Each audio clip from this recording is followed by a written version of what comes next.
token is not a security. The OR token is not a stock. It is a video game token and is used for in-game purchases in OR-supported websites, video games, and the ORForge NFT marketplace. No ownership guarantees a percentage of any ownership of OR Systems Inc., any video games, content, media productions, or other, until options are extended. OR Systems Inc. is a privately owned and operated organization that utilizes blockchain technologies and provides real-world value to the intrinsic video game currency. As such, please ensure you approach the OR token at your own discretion. No one involved in this video is a financial advisor.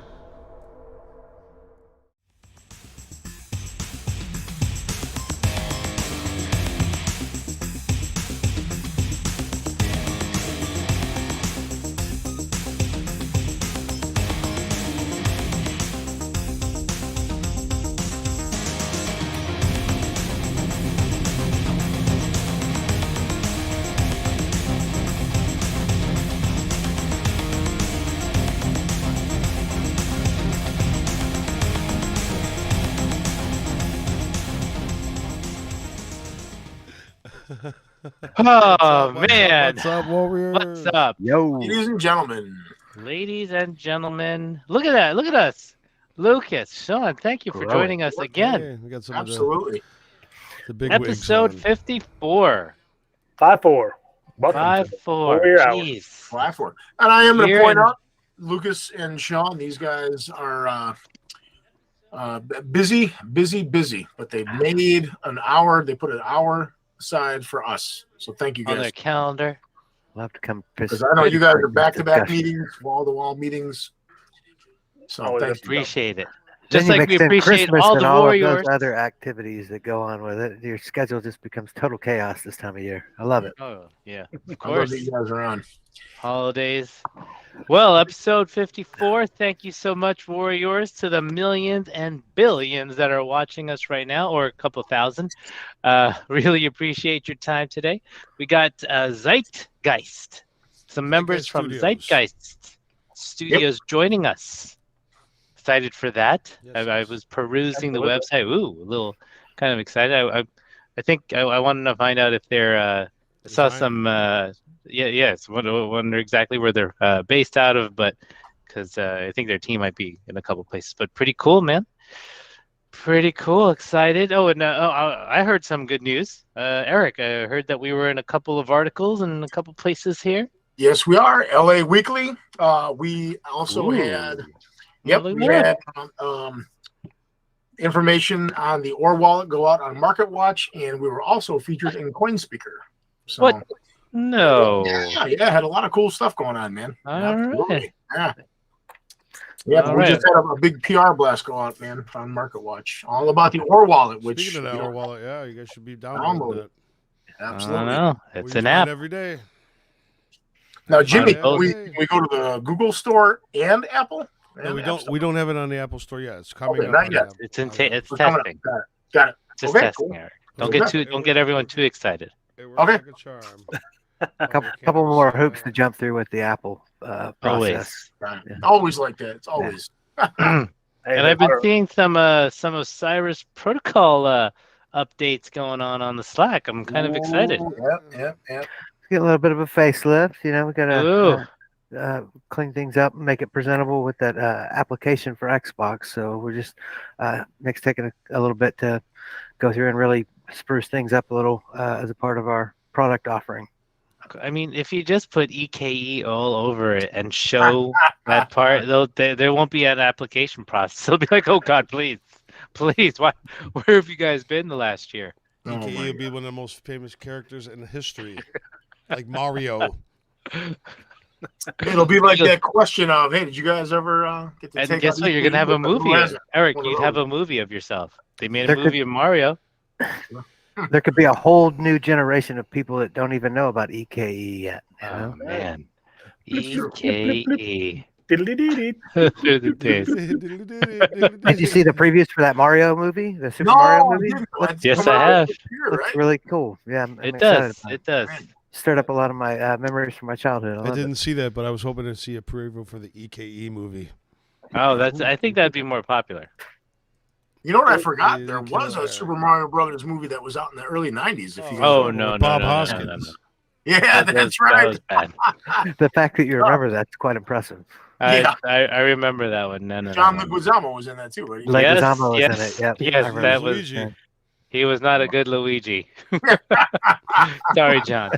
Bob Hoskins wasn't a good Mario either. So. It probably ranks up there with the Masters of the Universe movie with Dolph. Oh no! Hey, with Dolph Lundgren, don't you touch that? Hey, I'm not. Hey, man, I'm a King. That's a great movie. I love. Oh, King. no, the power. That was bad. I mean, I loved the young lady that played Evelyn. She was fun. Meg Evil Foster. Lynn? She looks Yeah, like a. that's She looks pretty old now. Yep. Courtney Creeps up Cox on- totally just creeps up on you. that age thing. She was in They Oh. Live. I loved her in They Live. Anyway, I would like to see Eric on top of a mountain in like one of those one-banded wrestling leotards throwing barrels down. Oh boy, King Kong. You mean Donkey Kong. Donkey Kong, not King Kong. Come on, man. Donkey Kong, not King Kong. Oh my God. The other Absolutely. Kong. Oh wow. These guys from Zeitgeist, man, they got a long historic pedigree. When you read through some of their bios, they've done Yeah. a lot of stuff, man. It's going to be really interesting to talk to those guys tonight. Yeah, I can't wait to have them on. And interesting too, they on their website there is no B team across multiple offices. I know. No Yeah, B none. team. Oh yeah, Just like that's us. cool. Just like us. Yeah. What you see is only A. You don't have any auxiliary team members. You just got There are none. main players, man. Always. One of So, these guys was a Disney Imagineer for Yeah. 35 years. Oh wow. and we have one of the performers from Radio City, one of the Rockettes, which Oh yeah. Where? The young lady How- Beckie was a Radio City Rockette for 5 years. Wow. yeah. Wait a minute. I watched the Rockettes maybe about 5 years ago. Maybe She may have been in that. maybe she was one of the Rockettes during that time. She may Yep, have could have been. You never Absolutely. know. Never know. Like, hey, you were like number 24 on the right, right? Yeah, often replicated, never duplicated. The Rocket. There you go. There's been a lot of acts trying to kind of copy that big high kick thing that they do, man. But I don't Oh, think yeah, anybody forget nailed it yet. At least not in my world anyway. I love Radio City Rockets, man. Awesome. Dallas Cowboys cheerleaders, a very All right. close second. I'll give them a close second on that one, but Yeah. I'm not You a guys are biased. Dallas Yes. Cowboys fan. Again, Oh, really? I say that at my own peril, living in Texas. I got to tell you. Man. No, but their cheer routines like it's not like anything else. That you got to admit. So Yeah, anyway, Yeah. absolutely. That They're good. should be cool. This should be an interesting chat. oh yeah, absolutely. Yeah, really looking forward to it. If you just jump on their Yeah. website, man, it just pulls you right in too. There's a lot of really cool stuff going on. So Actually, two of these Now- guys were Disney Imagineers. Two of them. Yep, Two that's of them. correct. Yep. What kind of talent do you have to work at Disney? Imagination. it's got to be top tier. It's got to be Yeah, man. top tier, man. It has to be. I mean, and to work there for 35 years. Oh yeah. Yeah, you were doing something right. You're doing something right, man. You're doing Because something right. there are a lot of. I mean, I don't know a lot of people that work for Disney, but I know a small handful, and some of them are there for a couple of years, 5 years.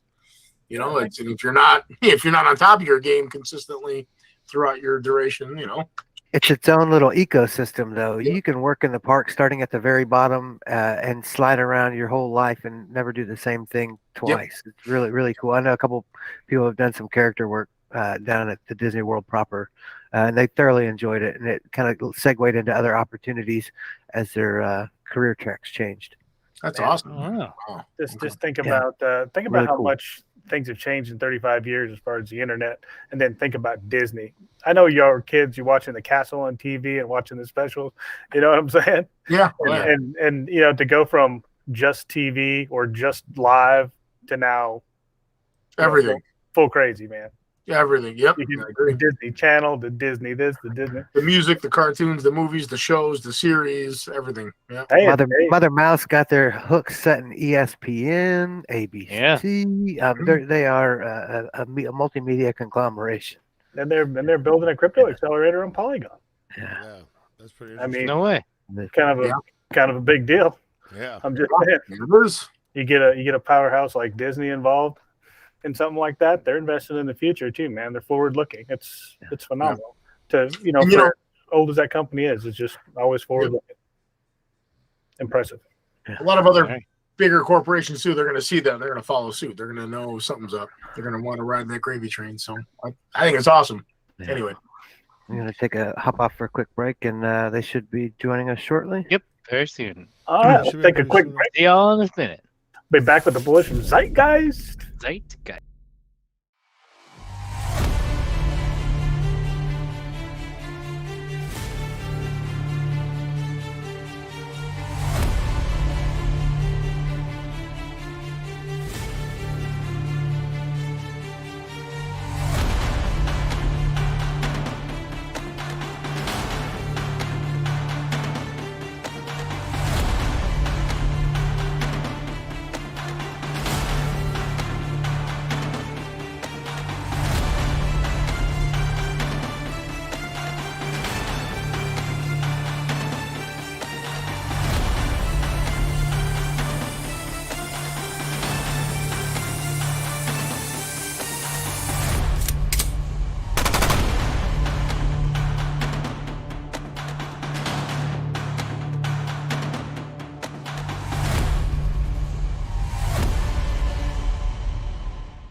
What does CBGB stand for? Country Bluegrass Blues. We have a band.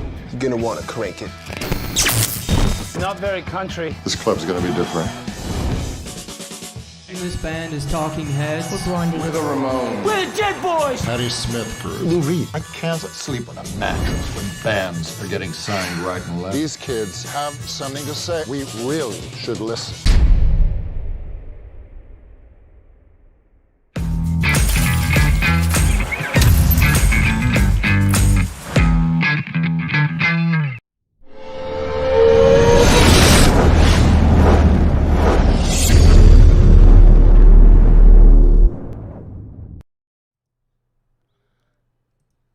Wow, we got a full house. We got a full house. I know. Look what happens after a commercial break. Jeez. And we're back with Zeitgeist. We got Becky, Joe, and Ryan Yes. from Zeitgeist, and we just want to know all about what you guys are doing, man. I know. Do you mind if we ask you a couple of questions? Go for it. Go, go, go. Let's do Oh, it. well, okay. You're excited. We're excited. Well, can you tell? Okay, well, Zeitgeist. How did you guys come up with that name? And tell our audience what you guys do. What you guys are about. That's Ryan. Ryan's name. Okay. Well, Okay. we are primarily a team of former senior level Disney Imagineers. Joe was there about 42 years. Some of our other team members were there 35 years. I was actually there 5 years, went back for a year or two, and have worked pretty much everywhere else. And we create compelling, awesome, emotional experiences, out of home entertainment, theme parks, rides, shows, museums, events, anything you kind of get off your sofa, turn off your phone, and go have an amazing time, immerse yourself, learn something. That's what we do. And the word Zeitgeist became very trendy about 10 or 11 years ago, 12 years ago, and it means in German, spirit of the time. And that means, what is everybody into? What's everybody talking to? If you tap into the zeitgeist, you're tapping into, what's happening, what's fashionable, what's trendy. It could be music, fashion, anything. So, But we try to keep one foot in the past and one foot in the future. The foot in the past is understanding that, great stories and getting out and being with other people is always going to be desired. But it's changing the kinds of things that people want to do, together, and the technologies and cool things that are out there that are driving experience is also changing. So it's finding that cool balance between, the traditional, let's go out to a movie or to whatever, but no, what's the next cool thing that's out there that people are going to want to do together and experience and have some kind of shared emotional experience around. Yeah, and we call that timely yet timeless.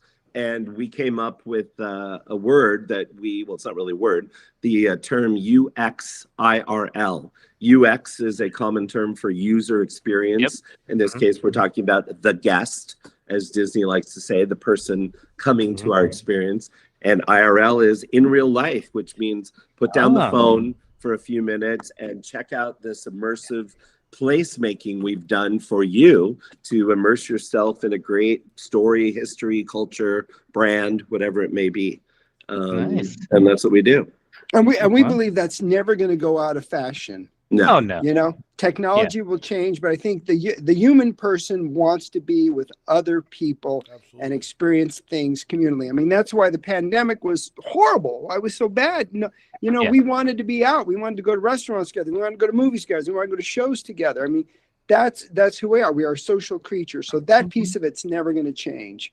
Yeah, and with new technology is really just another tool for us to consider. What's more important is, where do we want to take you? What do we want you to feel? What do we want you to come out with? What story are we telling? And then we decide what the best tools are. So if you do it the other way around, it's not going to be timeless, and it's probably not going to be as engaging. And I think that pandemic, cool, kind of herded us all away from technology and back to the real world. I personally, you just kind of got sick of it. You can only look at Facebook so many times a day or this or that. And then it's like, man, I just got to go outside and do something. Yeah. So timing couldn't be better. Agreed. Yeah. Well, what's funny is, we've been doing this for, like I said, almost 40 years. And only in recent years has it kind of become this trendy thing about experience and, entertainment design. But it's no different at all than what Joe and I were doing in the late 80s together on Mickey's Toontown, or in the 90s, or it's just got a new name and more people have discovered it. Yeah. So with the majority of you guys having a background from Mother Mouse, is that how you guys all came together? Or well, pretty much. Mother Mouse. If you look back historically, there were these little amusement parks in Europe and some in America that were tied to trolley lines and were called light parks. And then Walt Disney, came to Griffith Park and sat on the proverbial bench and dreamed of a place that kids and parents and families could have fun together, and really created the first real theme park, which was Disneyland in 1955. And out of there sprung up dozens of parks through the 60s and 70s, even some in the 80s around the world. And so Joe and I met, along with the other members of our team, in the late 80s at Disney, because Disney was kind of the one and only creator of those experiences until there was an offshoot of a few different design firms, and then Universal decided to invest and become a competitor, which it has in a significant way. Yeah. So, and now you see this internationally. Yeah. Maybe you guys can elaborate on the types of user experiences that you create, and which one is your favorites? Like, well, I mean, the whole in my career and in our careers together, I mean, there's a whole variety of things, from theme parks, of course, which is our throwback to Disney. Doing rides and attractions in all the various Disney theme parks around the world, and now for the other clients that we work on too. I also worked on cruise ships, again, a lot of it, same kinds of, communal guest experiences that are story based, get people involved. Lately, we've been doing some museums, designing a couple museums. In all of it, I want to say the thread in all of it is story. I think that was what made what Walt did different from everybody else, what Disney was doing. I mean, he was first and foremost a storyteller. And I think, again, as human creatures, we respond to stories, it's in our DNA, whether we gathered around the campfire and told stories, when we were still hunters and gatherers. And I think that part of us has not changed. And so keeping story at the heart of everything we do, I think, is really our secret sauce, and what was Walt's secret sauce. So, I mean, recently we just did some Halloween walkthroughs for Hershey Park. Yeah, I was just going to say that, Joe. And I think what made what we did different was that we came at it from a story point of view. Yeah, we designed it like a dark ride. Yeah. Is so, that so was there was a backstory to it. Okay. You guys talk about, now we're going to hold you to this favorite one, because we looked at your portfolio and there's some really, really cool stuff in there. Yeah. What is everyone's favorite? Ryan, you get to go first. Favorite just experience in the world, or favorite that we've worked on? Favorite that you guys have built. Joe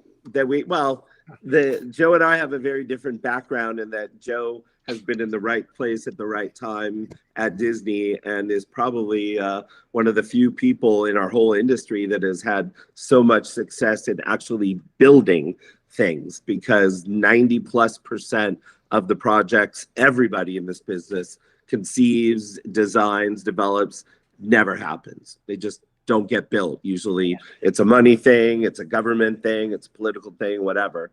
They don't get built. So Joe has built over $9 billion worth of very beloved and successful parks, ride shows. I have not been so lucky. So I don't really have a favorite that I've actually seen to fruition, because my favorite things didn't get built yet. Yet is the key. I like how you Becky, how about you? What's your favorite? I think for my Becky, go ahead, go Joe. on, girl. Okay. Go, girl. I think my favorite that we've worked on all together, there's been two. The first one would definitely be the City of the Dead in New Orleans. Again, a very tragic ending. Thank you, COVID. That would have been so cool. We had the best time. Talk about a user experience. That's exactly what that was. And very unique one. My ears perked up just as you were saying that. Yeah. Everyone we've talked to and told it about is like, why isn't this being done? And we're like, talk to the investors. Fingers are still crossed it'll happen. We sure hope so. And then we were fortunate enough to work directly with the BBC on a really cool theme park. That was also one of my favorites, because I also kind of felt like that was true to a user experience, and taking an IP that had never really been explored before in that medium, and being able to, come up with creative and unique, bespoke ideas for them. I'm getting a sense that these are kind of like your children, and that there is actually no favorite. It's really because for this. Each of them are different, and I think that's what's cool about what we do. Yeah. And we were talking yesterday. Really, it's a prototype industry that everything you do is different from what was done before. For various reasons. And especially like in my career, working on cruise ships, working on rides and such. You always have to come at it with kind of this. I'm creating something that's never been done before. I mean, you use tools that exist. It's going to be in a building. You're going to use a ride system, all those things. But then it's really finding that unique story, finding that unique twist. Like when we were working on the stuff for New Orleans, it was all historically based, and we had to do a lot of research. But then our job was, how do we create an entertainment experience out of this? And you have to understand your audience and how you're going to make it play to the various age groups and communicate clearly. So I think that's the fun and the challenge in what we do, is that, no two things are ever alike. It's always, you always got to dive into it and really figure out, what the core story is, who you're playing to, and then how you're going to fashion something around all that. Yeah. Yeah, absolutely. So along with the good comes the bad. So I'll ask you now, what is your most painful experience in dealing with these buildings? Yeah, biggest lesson learned. Don't do that again. Becky should go first, because she. Actually, if you're talking about biggest lessons learned, I would definitely let Ryan tell the story. Okay, you were laughing, so it looked really interesting. Go ahead, Ryan. I'll let you to paint this in a positive way, I would try to say that every culture is different, and what's important in one culture, like paying for the work you've asked for, is important.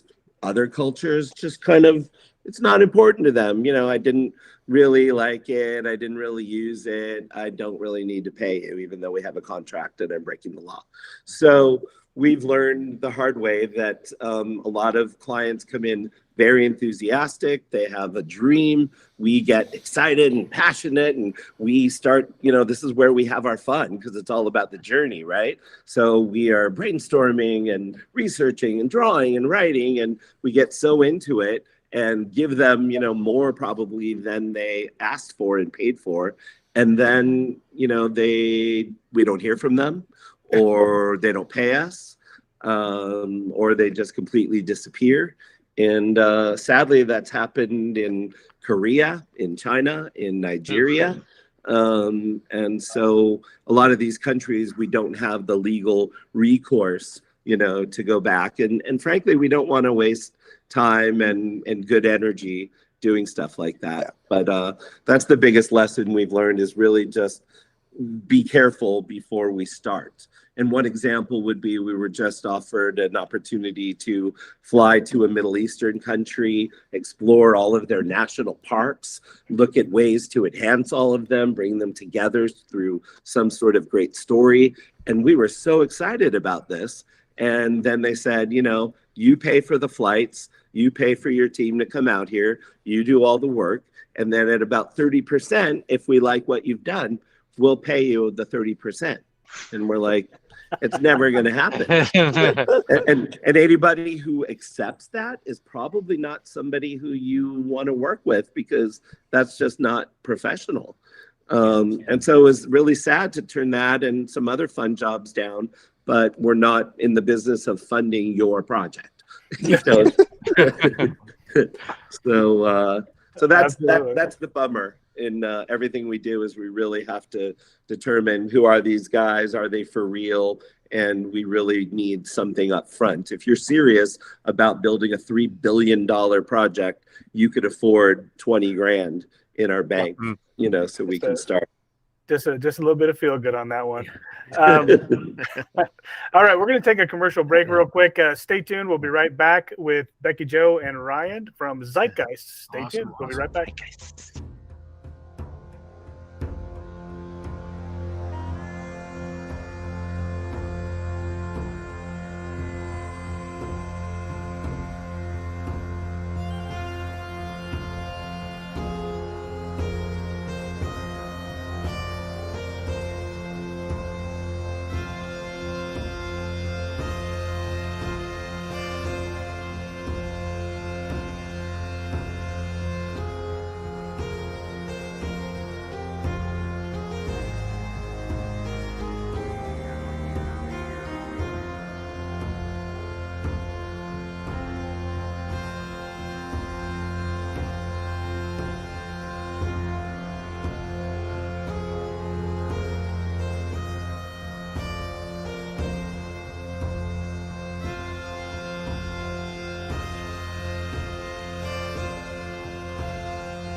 Forge greatness, this is what you need. Next level marketplace with the NFT. Music, podcasts, movies, and more. Crypto games, take it to the next level for sure.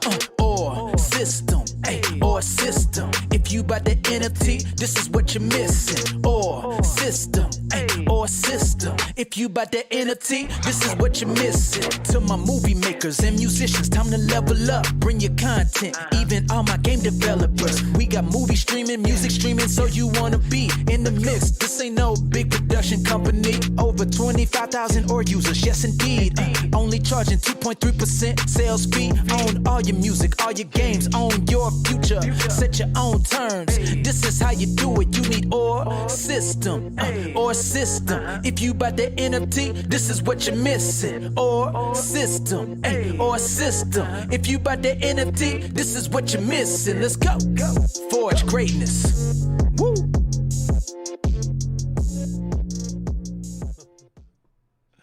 All right, and we're back. Yeah, we are back. Zeitgeist. All right, we're back with Zeitgeist. Beckie, Joe, and Ryan, thanks again for hopping on. We'll just pick back up with the conversation.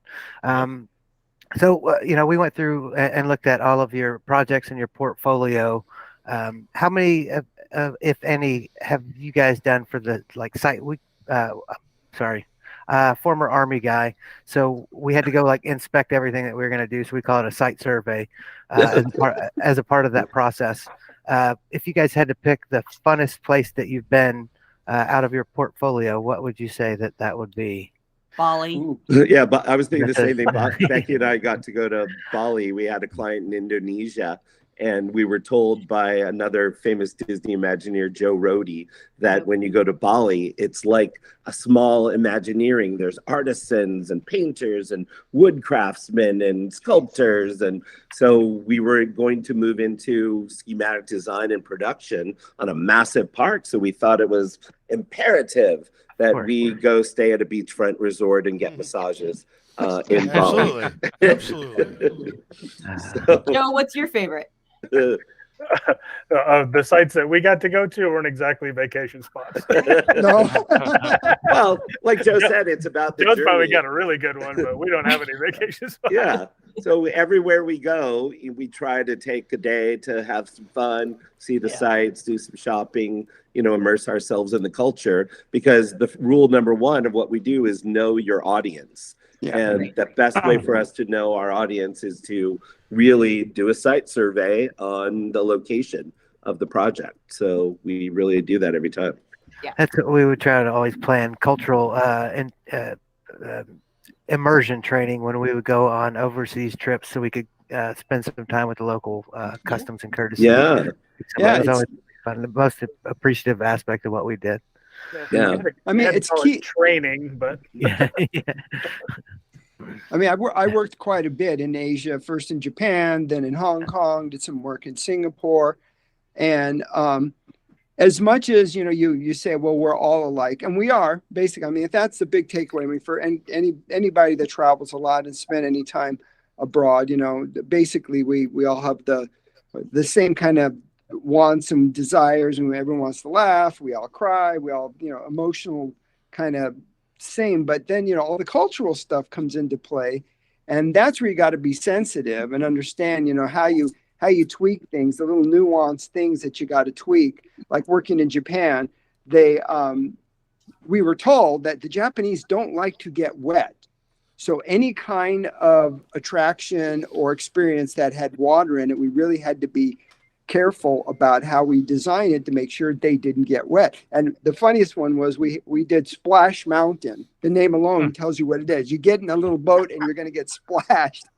And we had to spend millions and millions of dollars to reverse engineer the thing to take the splash out of it, which I thought was kind of weird and ironic.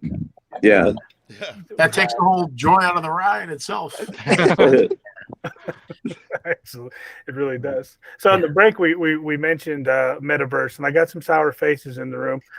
So what we consider ourselves kind of the anti-verse also, because we actually think that AR experiences, when mixed well with real experiences, are kind of the transition point where people are going to jump off in the future. What are your thoughts on that? Yeah, I like to say that and I think all of us at Zeitgeist are meta adverse, because there is no metaverse. All the talk about it is nonsensical. The little ports of entry that we've tried ourselves are very difficult to manage, and the notion that I'm going to create an avatar and go into some virtual world to go shopping or to hang out with my friends, for my generation, I don't think it's going to happen. Maybe for my kids someday, but that's not what we're about. We are intrinsically about placemaking, creating real places that blow your mind and your imagination. And we don't really see this virtual world as something, that at least we want to be that much of a part of. Joe, Beckie? Well, I would say, for the most part, I agree with what Ryan said. We're absolutely in lockstep on that. But I think there's probably a conversion point. I think just like the same way, early on, creating some kind of online experience, that was part of a real world experience, a shopping thing. You could order things beforehand, before you get there, even ordering your Starbucks before you get there. So I think there's some basic, online stuff that connects to a real world experience. So I want to stay open to the idea that maybe, we can create something where the two converge. I've done a couple of playing in the metaverse with events on this platform called Nowhere. You should check that. And I liked that platform because all the people that were participating, you get a kind of a real-time avatar, much like what we're seeing here on the Zoom call, except that you're in a little token, so you can actually interact with the other people. I think for me, that was the key, other than creating an avatar that's, a cartoon-like character of yourself, being able to really interact with other people. And I think it gets back to what we love to do, and that's creating experiences where people interact. So whatever this thing in the metaverse is, I think really has to, play to that ability to interact with people. So if someone can find that real connection between a real world experience and a metaverse experience, I don't know if the lines will ever be blurred, but in a way that they complement each other, I'm completely open to that. And hope we can find some, some of the VR, AR experience can extend your operational reach and give you the ability to give those experiences to people who don't have the opportunity to hit those destination sites. Sure. I think that'd be a really neat opportunity for you guys with some of the storyboards. It looked like you got some really neat content. I'm sure a lot of smart people with the 3D renderings and graphics coming from Disney. You'd be able to snap something like that together pretty easy. Thank you. Yeah, But I think building on what Joe just said, I think people want real experiences, and the more and more time you are spending staring at your phone or your TV or your computer screen, real world tactile experiences where you can touch and smell and even taste and feel, those are going to become rarer and rarer and even more important in your life. And so I think Zeitgeist is here to create those experiences for you. And I think the augmentation of the experience is probably a niche where that fits in. Maybe you get close to an exhibit where you want to, tell the story about how it was built. You get a little buzz on your phone, you open it up real quick and you go, oh, this was built by these people at this time. And then at the bottom of it says, now put your phone away and get back to what you're doing. They have those here, and like, for example, there's this Van Gogh exhibit here in Miami that we went to, and you get immersed into the painting. You're like, it's a little I even needed some Dramamine, because I was like, whoa, I really feel like I'm there, and it was a story. None of you guys did that, did you? No, we call that, look, Mom, I got a projector. So sorry, that's all we have here. That's pretty much what it is. I think we're with you on that. We believe in taking in small doses. There's too many people that spend too much time in front of the screen nowadays. That's why your project is, of course, very interesting to us. We do believe that there is a small place, and maybe it's getting people there, like Lucas said, who don't have the means or the opportunity in a lifetime, if they can maybe just taste a little bit of that world, and maybe that's their lifelong dream. I've never been to Disney. I know. What? Sean? It's on my bucket list. My kids have been. My wife has been. Not me. Wow. I've been to a different Disneyland. The alternate world, All right. Yeah, I mean, we're kind of balancing that same thing. We want to give the UI UX real world applicability. We don't want somebody stuck on their handset to interact with life. But I have teenage children, and the way they consume information is different these days. Yeah. You have to be able to touch your audience on a handset. If you can't do that, you're going to lose the opportunity to engage a significant portion of today's youth. So we're just finding that balance as well. It's an interesting problem set to kind of unpack. No, I agree. I have attended, though, a few concerts and other events where they are adamant that they do not want you interacting with your smartphone, and they put it in a bag that you are unable to access. And I think everybody who leaves those events goes, wow, I had such a great time. I was so in the now and experienced it like this, like I haven't done since the 90s. Yeah. It's like, gee, Right. maybe it's because you weren't staring at Facebook and taking pictures and posting. The worst is when you look over to sea of people and all you see are just phones raised. Yeah. You don't I even don't see wanna like the watch metal it. horns or Right. anything anymore. It's all phones in the air. you know? Right. Oh my God. They're watching the show. Yeah, they're watching. Yeah, the show. are you ever really going to sit home and watch that shaky video of No. Elton John that you took? Absolutely No. not. But you're ruining my enjoyment of the experience For while sure. you're filming it. For sure. So, But I think, Lucas, you're right on. I think there's a whole generation, not so we don't sound like a bunch of old guys and Yeah. Becky's not an old lady. Hardly. Brian and I are older guys. But yeah, I mean, there's a whole generation that's growing up with this device where, you know, that's with their first engagement with so much of the world. And that's why I said earlier, I think finding that convergence of what we do and what we love to do and how to engage people, you know, on a technical level, you know, through a device, through the metaverse, you know, and make it a holistic experience and so that the two don't compete with each other too. You know, recently, you know, at Disney, I had some friends who went to one of the Disney parks and they were complaining how they spent the entire day on their phone because, you know, they've created all these apps for, you know, reserving a ride, you know, reserving a meal, you know, planning your meals. And, you know, that to me, that's just bad UX. That's a bad user experience because, you know, one doesn't complement the other. So I think the key is finding that balance and how you create a holistic experience where it doesn't compete with the experience. It enhances the experience. And so, I think Web3 and Web5 going to kind of change some of those usage habits and allow for different experiences. We went out to CES last year, and some of the technical advancements in that stuff they're second to none, and it's only going to get better. So that fourth dimension in the AR, VR space and smells, sound, all that stuff is immersive capabilities. Really going to see some interesting injects here shortly. That's great. I know you guys aren't your former Disney guys, but interestingly, Disney just chose Polygon as an accelerator. Are you familiar with Polygon, the cryptocurrency?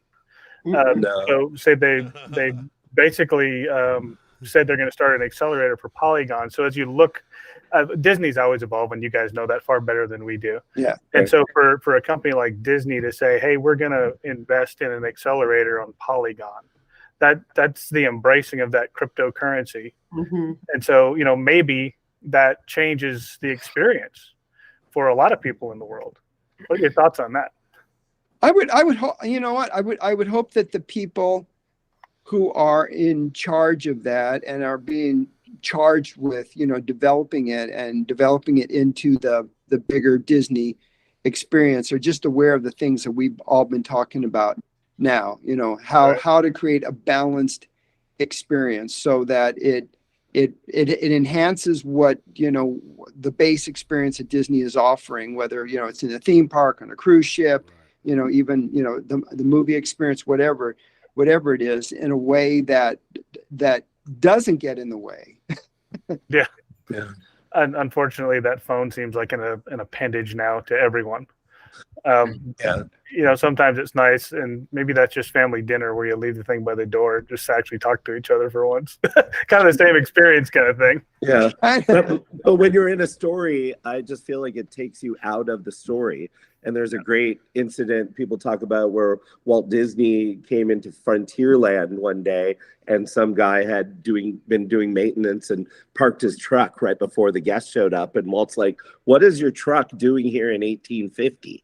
Like, this has nothing to do with the story. Get it the hell out of here. And same thing. Why am I carrying this around when I'm at an old Western show or, you know, fantasy world? So I don't know. Back to the Future rerun, maybe. Yeah, right. Yeah. Becky, sorry, don't suppress your pooch there. Let's see him. I know. Yeah. There you go. Let me. Yeah, I want to be in your lap. Sorry, what do you go ahead. guys have coming up in the future for Zeitgeist? What do you guys have cooking? Well, we just returned from the big industry conference, which takes place in Orlando every November. It's called IAAPA, the International Association of Amusement Parks and Attractions. And we sat through various panel discussions and talked to people from all over the world. And I think COVID has really taken its toll, especially on China. Hopefully they'll pull themselves out. But China was really where the growth was for the last 10 years. And it's kind of hit a dead stop. And what's emerging now is the Middle East. Saudi Arabia is looking to really, get into the entertainment world. They want to become a destination for Europeans, Americans, Australians, everybody. So they're looking at building amazing new resorts and theme parks and adventure parks and all kinds of stuff. So we've tipped our toe in that. We designed a whole park in Saudi last year. And we've been participating in some different discussions. So Saudi, Abu Dhabi, Qatar, where the World Cup is taking place. Those are the regions where things are popping, and maybe India in a few years if people are able to spend money, have more dollars to spend on entertainment. That's obviously a big population. So we're excited about the future. We're excited where technology is going and taking our brand of immersive storytelling and experience to new places. Yeah, put the phones away and take the wallets out. You just got to watch them Shamal wins in the Middle East, man. They blow everything down. Yeah, that's awesome, man. You guys got some big stuff. Big stuff in there on the horizon. Well, and the other thing I didn't mention is space tourism. There's a lot of people and some of our friends who worked in our industry for decades and are now heading up the vision of what will a space experience be if you can go out of space, if you can go to the moon, overnight, if you could sleep on a space station. I don't know if these will happen in our lifetime, but people are saying it will. So that's pretty cool. We've had a few conversations with guests on the Warrior Hour here that allude to that very thing. Yeah. I think the space industry is going to grow exponentially. It's really just limited by our imagination, and I don't think we're limited by tech. Yeah. Oh, that too. When's that cost going to go down? Well, yeah. When people have a little more expendable income, that might be something to think about. Well, and safety. We try to be as safe as we can with our rides and roller coasters and whatnot. But once you're talking about blasting out of the atmosphere into outer space, all bets are off. Yeah, you're going to be signing that disclaimer. That release. The little waiver. Yeah, it's got to be an airtight disclaimer on that one. I'm thinking. I'm going to say something. I've always had a phobia of, if I ever were to go out in outer space, accidentally getting blasted out of an airlock. It's a phobia I have. Oh. I went too many movies. Watching too many movies. Yeah. I think Eric is actually more afraid of being attacked Star Wars style by the Galactic Empire. Yeah, there you go. Eric is our resident Star Wars collector. He is. Oh, cool. He's got a massive collection. He likes to talk about it. You could tell. In the background. Yeah, that's a real deal back there. What do you guys mean? What are you talking about? It's actually a picture of my real collection. I do have it's a picture. Not all of it. So I have a question. Before I know we're getting close to the top of the hour. Real quick, kind of staying in the whole Disney theme. For someone who's been to Disney 61 times, what have I rode or experienced that you guys have designed or built? Oh. Wow. Well, if you went to Disney World. I'm in Florida, by the way. So Disney World. If you're in Florida, well, if you went to oh my gosh. Too many. Have you been to Magic Kingdom? All of it.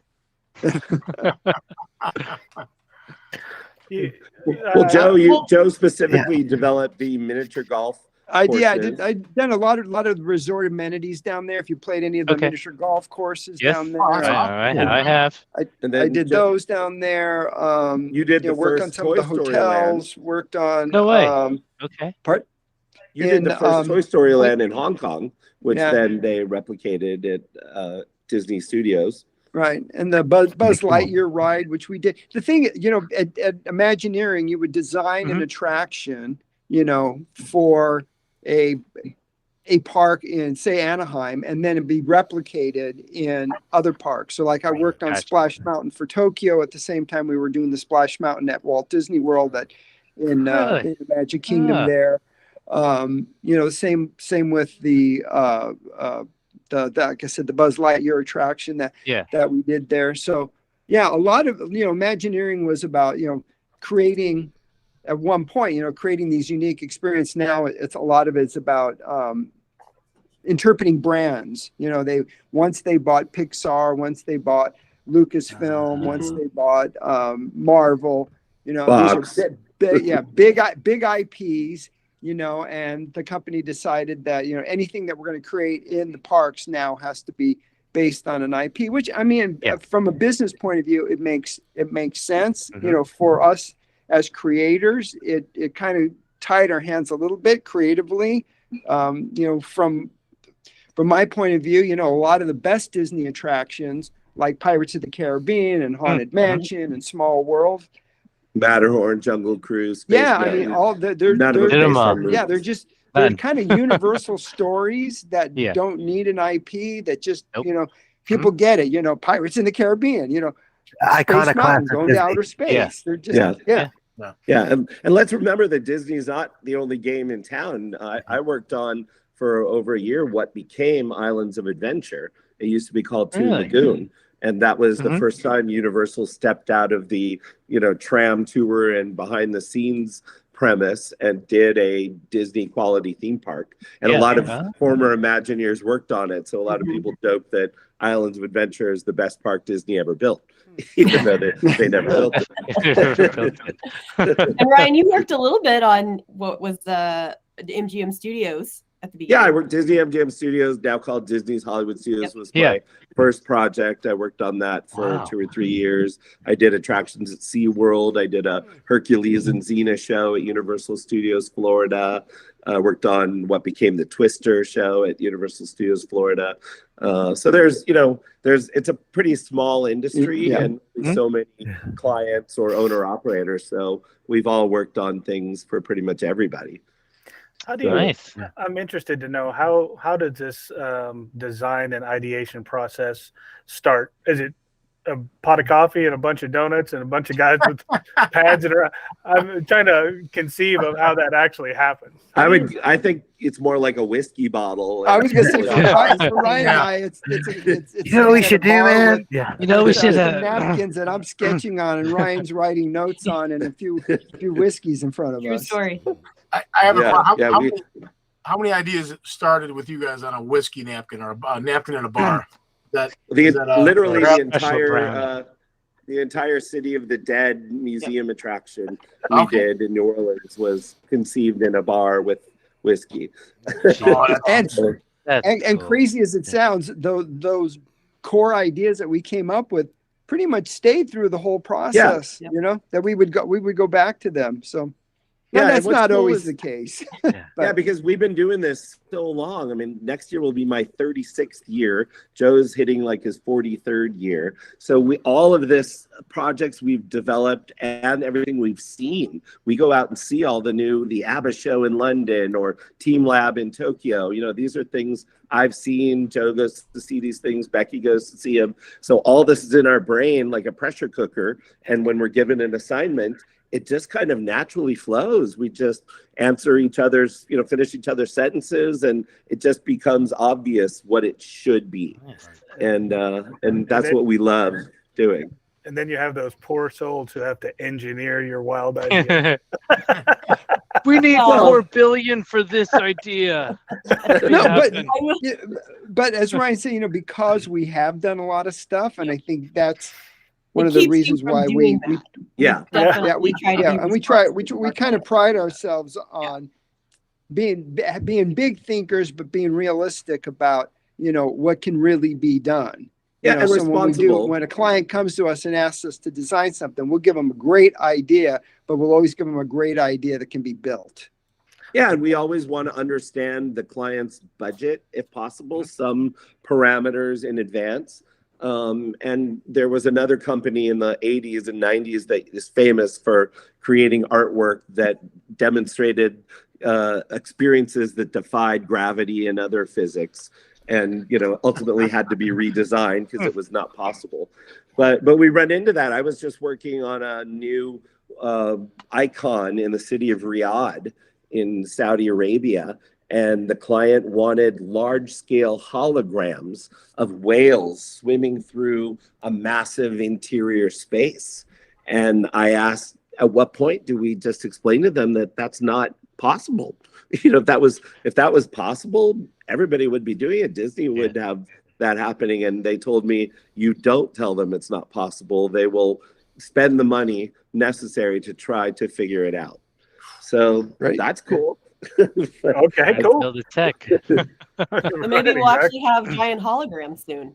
Yeah. Maybe. Hey, All right. I'll Maybe. take it. interactive holograms. I like it. Yeah. But I think that's why a lot of clients appreciate our designs, is that they're buildable, they're based on reality. We're trying to be responsible, and we don't try to come up with things that are just not possible or feasible. Awesome. Well, Gotcha. we're Like a great place to put a pin in things. We're coming up on the hard out. Yeah. Okay. We are. Top of the hour? Yeah, Ryan, Joe, or Becky, do you have any parting words, any shout outs before we part ways here? And we do again, thank you for your time.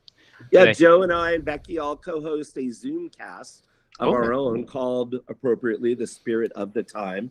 You can find it on our YouTube channel or on our website, which is zeitgeist-usa.com. Go to the hamburger and click Zoomcast. And what we do is our office is literally themed like a time travel emporium, and we own a time machine. And so we transport industry icons back in time, follow the trajectory of their career, and then ask them to ask the eternal question, what makes a guest experience timely yet timeless? And we've gotten some great answers. We've talked to some amazing people who conceived and designed everyone's favorite parks and rides and shows. So we encourage everyone to check out the Spirit of the Time Zoomcast. You guys do have a time machine. I'm watching it right now. Yes. This Friday, 12 p.m. Yeah, this Friday we'll be Standard Time. interviewing David Dameron, who's an unsung hero in our industry, who's designed and done amazing artwork for so many awesome projects. And then in January, we'll have Joe Rohde, who's also working in space tourism now, which we'll be asking him about. Oh, there you go. Oh, there you go. Definitely. We'll put this on our channel. We'll put it on our socials. Yay! There we go. Yeah, this is We're pretty a kid amazing, time guys. machine from the time Look machine. at you guys. I love this flyer.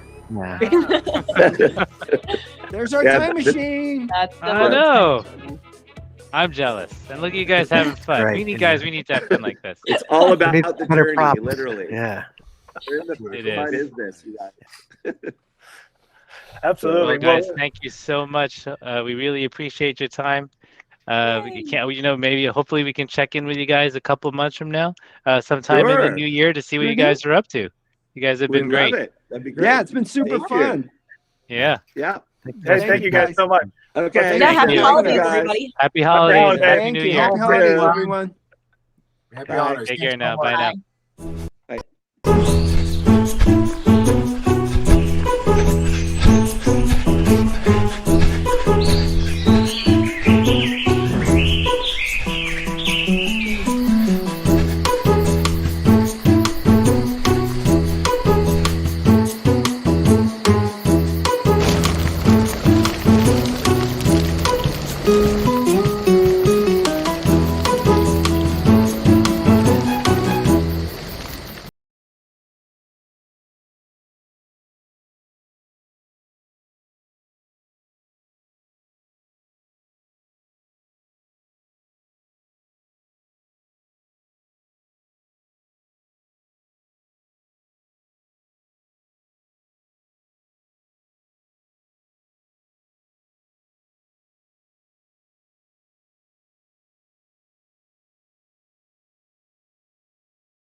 What an awesome group.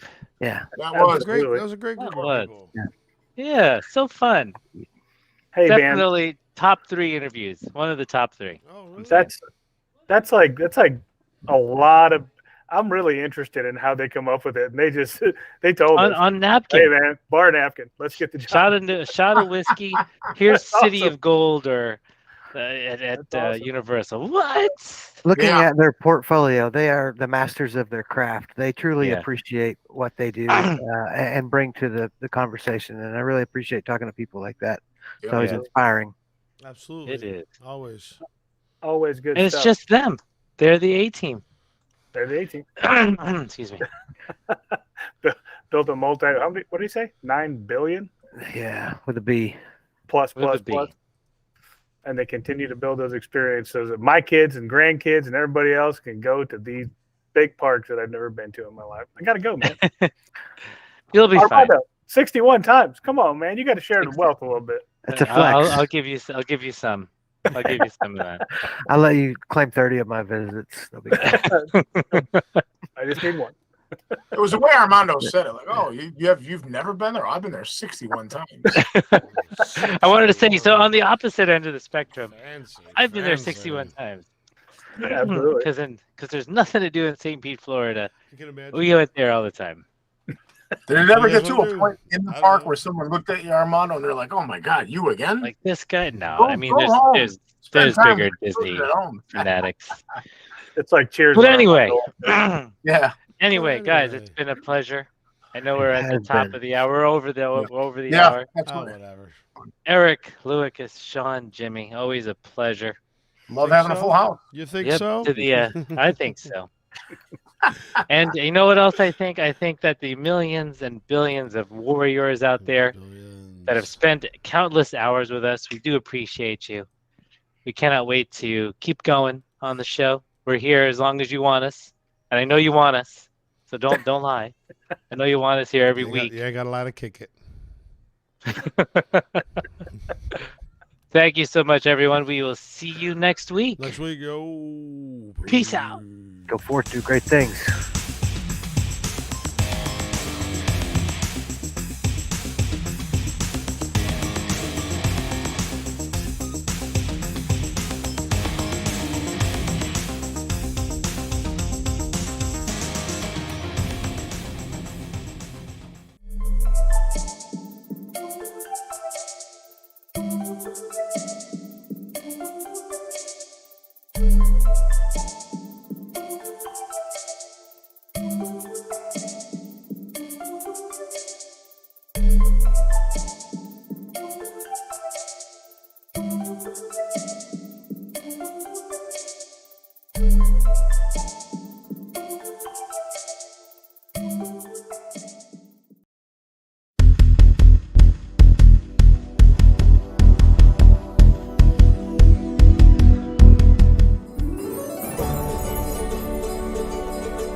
Introducing the Cool Wallet Pro, an enhanced hardware wallet the size of your credit card. It packs the most sophisticated cold storage technology inside, giving you full control of your digital assets whenever, wherever you need it. Cool Wallet Pro connects offline to only your mobile device within a 10-meter distance and requires you to physically confirm every transaction on your Cool Wallet Pro after checking transaction details for optimal security. Cool Wallet Pro is designed for the professional crypto user who needs more than just superior security in a hardware wallet.